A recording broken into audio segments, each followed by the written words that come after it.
26 राज्यात 22,000 टन व्यावसायिक एलपीजी वितरण कोणत्याही पेट्रोल पंपावर तुटवडा नाही, त्यामुळे घाबरून खरेदी करणं टाळावं, पेट्रोलियम मंत्रालयाचं आवाहन.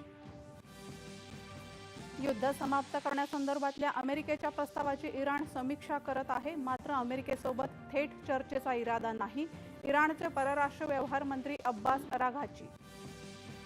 हॉर्मुझ समुद्रधुनी पूर्णपणे बंद नाही, भारतासह काही मित्र देशांसाठी ती खुली, इराणचे परराष्ट्र मंत्री अब्बास अराघची यांनी केलं स्पष्ट.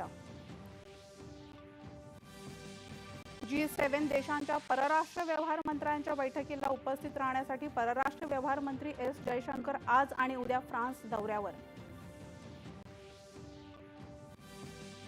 WTOचं 14वं मंत्रिस्तरीय संमेलन आजपासून कॅमेरून इथं. केंद्रीय मंत्री पियुष गोयल होणार सहभागी, जागतिक व्यापार व्यवस्था मजबूत करण्यावर होणार चर्चा. पंतप्रधान नरेंद्र मोदी एका जागतिक सर्वेक्षणात 68% पसंतीसह ठरले जगातील सर्वात लोकप्रिय नेते.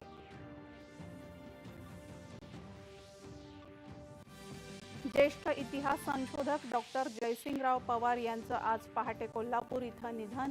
मुख्यमंत्री देवेंद्र फडणवीस आणि उपमुख्यमंत्री एकनाथ शिंदे तसंच सुनेत्रा पवार यांनी व्यक्त केला शोक.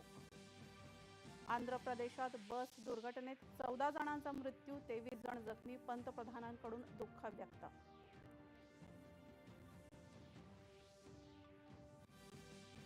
दक्षिण आशियाई फुटबॉल महासंघाच्या 20 वर्षाखालील वयोगटातील फुटबॉल स्पर्धेत आज भारताचा सामना पाकिस्तानशी.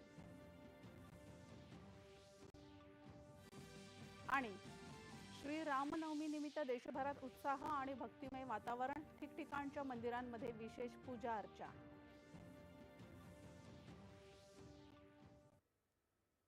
नमस्कार, एकच्या